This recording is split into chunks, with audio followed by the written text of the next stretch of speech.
And those are visuals of the Prime Minister inside the White House. Is it the Oval Office or not? I'm not too sure.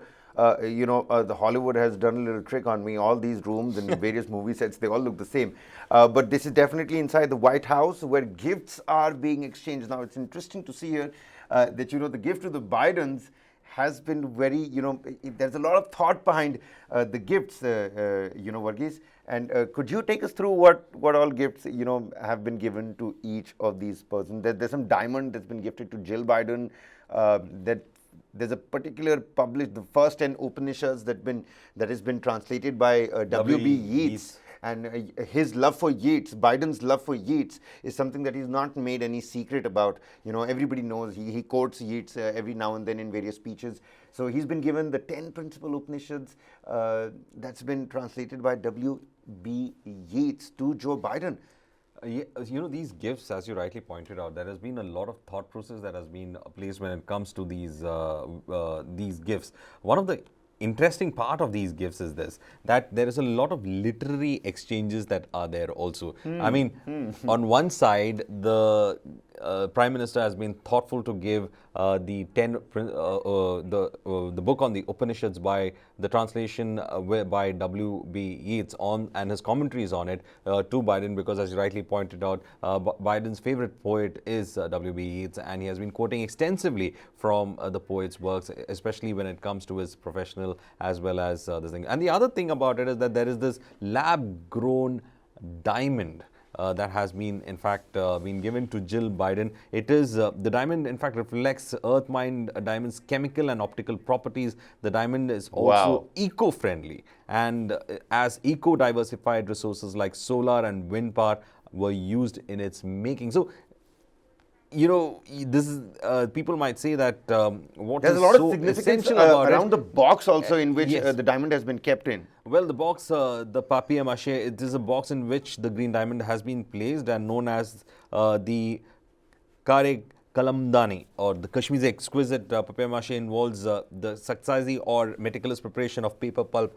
and the nakshashi, where skilled artisans paint elaborate designs on that. So it's a lot of thoughtful gifts that have been, in fact, and this is the 10 Upanishads that have been given to the United States President Joe Biden, right?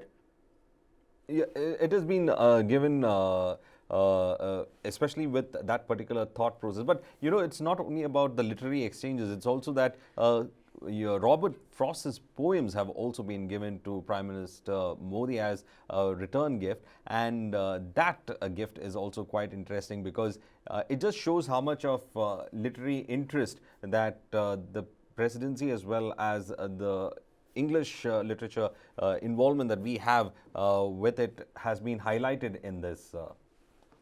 It's on this very occasion, ladies and gentlemen, a special gift that symbolizes rituals and cultural traditions has been presented as a special gesture by the Prime Minister to US President Joe Biden. A special sandalwood box has been handcrafted by a master craftsman from Jaipur in Rajasthan. The sandalwood sourced from Mysore in Karnataka. It has been intricately carved, with flora and fauna patterns on this box. Sandalwood carving in Rajasthan is an ancient art that has been handed down from generation to generation. Inside that particular book, the 10 Upanishads, that's also part of the gift that has been given to Joe Biden. And what Varghese, WB Yeats, somebody who translated those 10 Upanishads, Yeats had a deep admiration for India and was greatly influenced by Indian spirituality. His friendship and admiration for Gurudev Rabindranath Tagore is well known, and he helped popularize Gurudev's Gitanjali in the Western world. Now, Yeats' admiration for Indian spirituality was much deeper, and he was deeply influenced by the Upanishads and other ancient knowledge streams of India. In 1937, WB Yeats published an English translation of the Indian Upanishads, co-authored with Sri Purohit Swami. The translation and collaboration between the two authors occurred throughout 1930s, and it was one of the final works of WB Yeats. A copy of that you can see on your screens.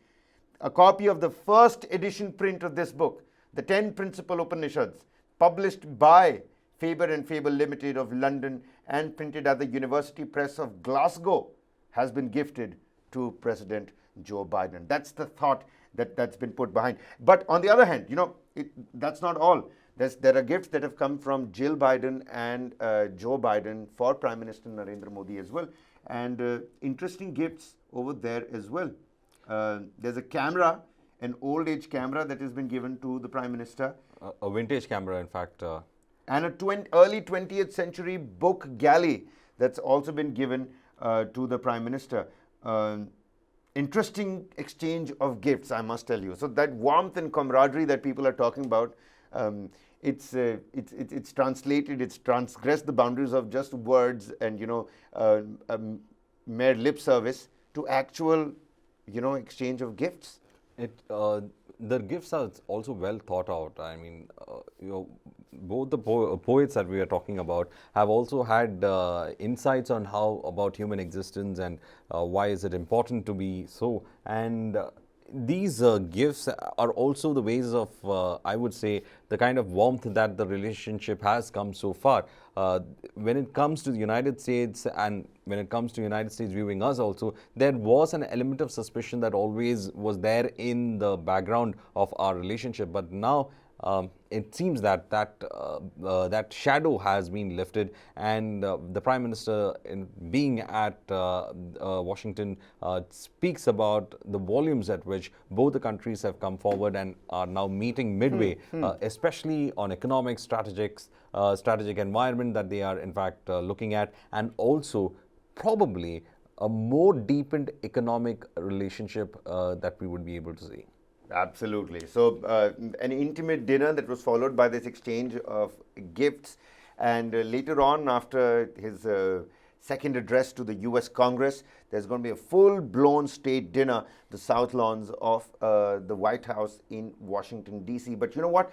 Circling back to those business tycoons and their meetings, and we were speaking about semiconductors, students learning about semiconductors, and the kind of importance that has been given to the semiconductor fact. The business tycoons that met, Sanjay Mehrotra, H. Lawrence Culp, Gary Dickerson, all these people, let's quickly listen in to what they had to say. So most of them really excited about collaborating with India on several fronts, and really happy about meeting the Prime Minister. So let's quickly listen in to what Gary Dickerson, Sanjay Mehrotra, and these CEOs had to say. Opportunity for India's growth in the semiconductor industry is now. This is India's time to drive incredible growth, and Applied is very, very much looking forward to working together with the Prime Minister and everyone in India to achieve tremendous success together. India is a trusted partner, so I think whether it's Applied Materials or many companies around the world, they see the trust and also the tremendous talent that is there in India. And I just deeply believe this is India's time to shine. We will be announcing soon a new innovation center in India. With Applied Materials, we'll also bring global partners into this new innovation center. And this innovation center will really be focused on innovation in the equipment. And we have very high confidence. Had an excellent meeting with Prime Minister Modi. Very impressed with the vision that he has for India and the advances that India is making. We discussed a wide range of topics, and we really look forward to greater opportunities in India. Micron is a global leader in memory and storage, and we are a supplier to for memory and storage in all end markets, from data centers to smartphones to PCs, and today really fueling the AI engine as well. So we are excited about the opportunities that exist for the future of memory and storage. And again, congratulations to Prime Minister Modi on his excellent visit here. So far, it's going great from my understanding, and I wish him and India all the best. So Varghese, I mean, you're a tech man yourself. Even as we look at these visuals of the preview of the dinner that's going to happen in honor of His Excellency Narendra Modi, that's the menu card. Marinated millet grilled corn kernel salad that's part of the menu. There you have it. The first course, the main course. Upon request, you might also get a sumac roasted sea bass, a lemon dill yogurt sauce, crisp millet cakes, and summer squashes. In the first course, you've got a marinated millet. It's a year of the millet Millets, here in yes. India. Yesterday, we saw how Sar restaurant in New York had that proper millet-focused menu. Marinated millet and grilled corn kernel salad, compressed watermelon, tangy avocado sauce is the first course. I mean, I just know, Kabir, after reading that, of course, there are some growlings happening. how do you make millets gourmet? That's the way to go about it. And the Prime Minister also spoke about millets. He Millets. spoke about how millets have this, they have these qualities for a better lifestyle. And better lifestyle is something that the Prime Minister has been promoting there. He spoke about better lifestyle at the UN headquarters when he was leading the International Yoga Day celebrations. That's the menu. There's a little preview of what might happen at this state dinner. And you know what? Varghese, another interesting facet and factor is that I was going through several feeds. There's the social coordinator of the White House that has given a reaction, and where he says that the dinner and the menu, everything has been planned and organized around the theme, and the theme is nothing but the India's national bird, the peacock. This coming in from Carlos Elizondo, who's the White House Social Secretary. So he says the theme, inspiration of state dinner is India's national bird, the peacock. So those are visuals of what the state dinner is going to look like, even as there was an intimate dinner between the Bidens and Prime Minister Modi.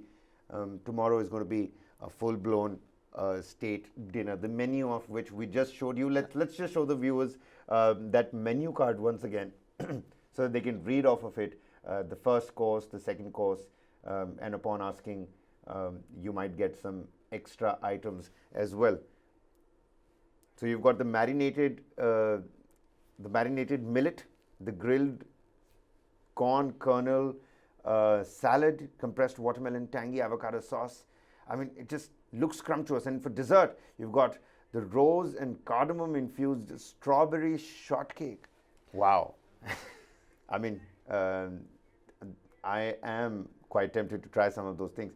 You've got wines also. I'm not too sure if the Prime Minister is going to partake or fancy a glass of wine with his meal just to wash down all of that gourmet cuisine and delicacies down his throat. But Well, it's a lot just of the accompaniment that comes along with it. So I think, of course, the Prime Minister, you must understand that in one of his visits, it was during Navratri, and the Prime Minister was in fasting, in fact, and he had only water for one of those dinners that was there with one of the presidents. So anyway, that was a little bit of tidbit from the past. But when it comes to food and its diplomacy, I think millets, as you rightly mentioned, the year of the millet, the Prime Minister has been, in fact, also promoting millets on several fronts. And Kabir, do you know that millets is now slowly being preferred to be the grain of the world?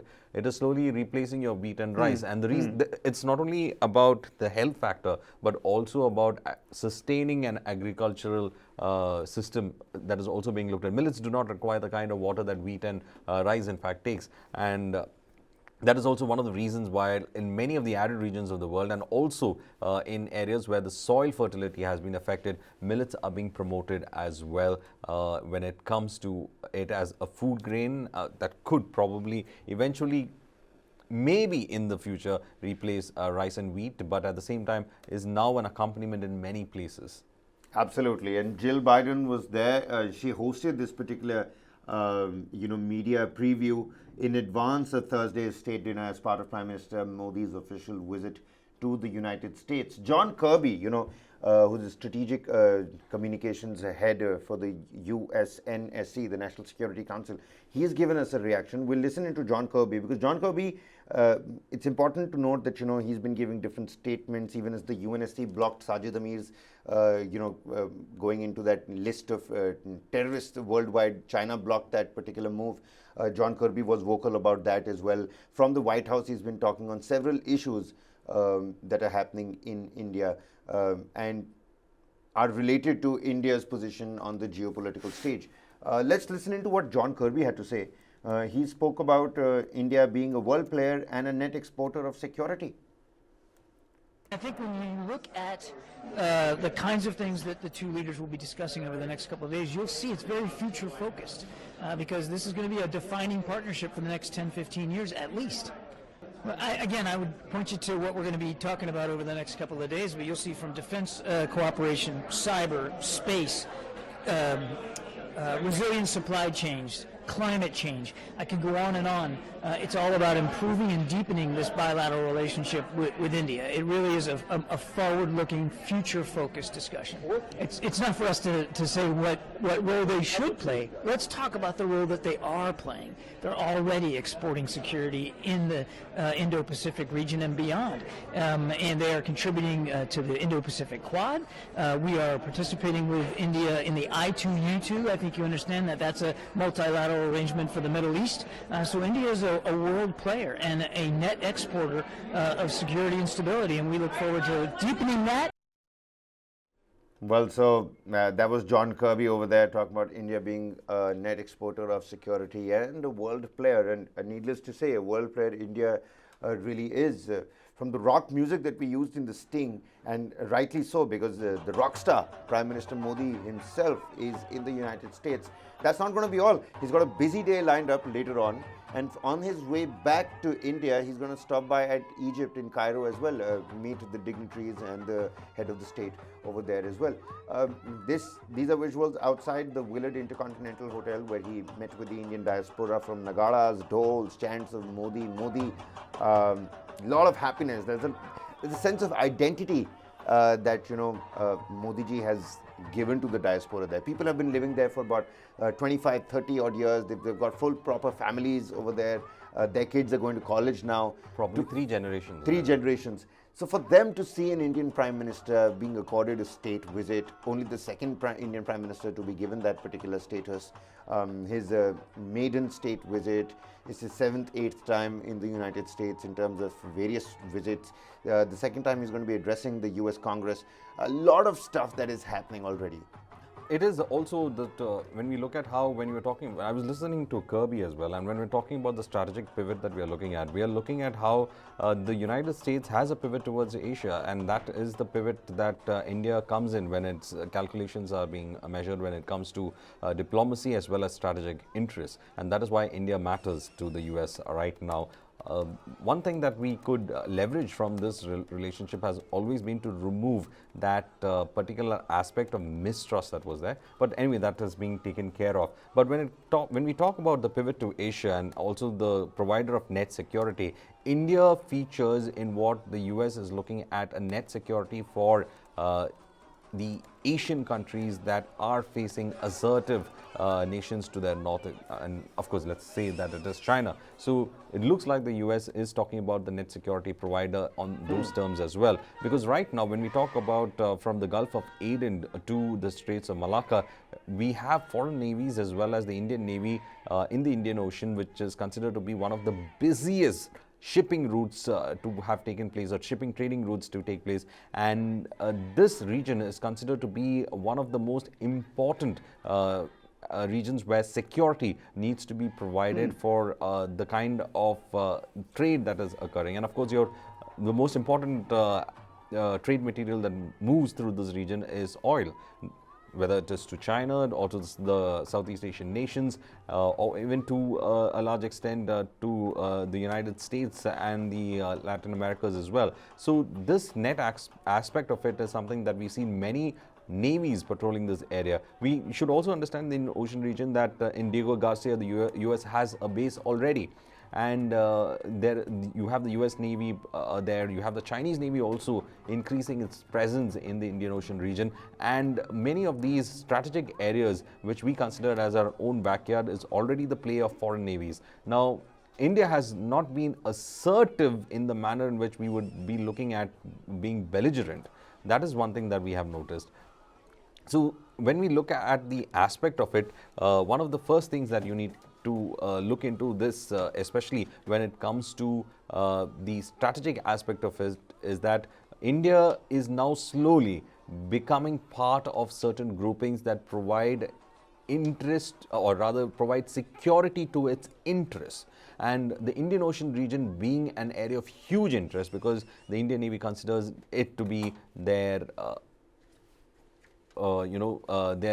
area of interest, and that is something that is importantly enough to understand that this is where we need to engage with the United States. So this visit is not only about exchange of pleasantries. This visit is not only about a multidimensional idea of having exchanges when it comes to the business community, or trying to build skill sets or trade skill sets. It's not only about that. This has a high volume attention given to detail to what would India's role be in providing that net security. And I'm speaking from the US perspective. But when we look at the how our foreign policy has always been, and how our security idea of how to have been secure is considered, and how it has been in the last 75 years, we are a country that do not sit in military camps, because that is why we had the non-alignment movement also put in place. But when assertive China is slowly pushing us towards one of these camps, though we would want the best relationship with China, and we have been saying, see, India is also part of the BRICS, India is also a part of the Shanghai Cooperation. So all these groupings are in which China is involved, or China led also, we are there. But the issue over here has always been about whether they would be able to ensure that when it comes to China, how do you deal with an assertive China? There have been several visits that Indian diplomats, as well as the Prime Minister himself, has taken when it comes to China, and trying to assert the fact that India is not looking for a competition which would degrade China, but rather for a partnership with China. But China has its own interests, and China has been trying to circumvent the Indian Ocean region with its Belt and Road initiative, trying to have land routes that would go straight away up to Europe and Africa. India's interests in that way are also being looked into when it comes to the issue of how much of an expansive China is going to assert itself. And one issue has always been about China's Belt and Road initiative passing through Jammu and Kashmir. So net and net, we have our own security issues that we have to look into. And the United States, especially with this visit, and probably what I think is that the first attempt to go for a TOT is something that would be in the background of China. Take a look at what's happening in the background already. United States, this coming in on the internet, one of the new headlines. It says US plans new move on the H-1B visa amid Prime Minister's visit. Indians to benefit. There's a report out there on the internet. But whilst we're talking about Indians, the smiles, the joy, the cheers, the dhols, the nagaras, the drums, the beats. Let's listen in to what the diaspora, the Indian diaspora over there has to say. I'm sure they're really, really excited. From little kids that have traveled from different corners of the United States to people that have traveled from different corners of the world to be in Washington to catch a glimpse of the Prime Minister. Let's take a look at what and how they're reacting like. I'm very glad to see his presence in Washington D.C. He gave me a high five and signed my shirt.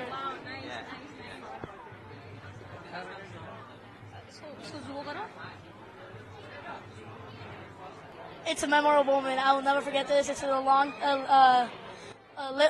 life thing that I'll never forget. I'm very honored to be here today, and I'm really excited. I was really excited. I've never seen him up so close, so it's an honor. So I've already met Modi. I've shook his hand, and I've even got a signature on my poster. And that was when I was 10. And now I'm 16, and this just shows the incredible amount of commitment that Modi has put towards furthering India and American relationships, and is doing amazing things for both countries. And I really hope that the world benefits from this friendship. I'm really happy that I got this opportunity to see Modi ji in person, and I'm so happy to see Modi ji, and it's just a warm welcome for him to the Washington D.C. Well, Varghese, we were just talking about that particular autograph, weren't we?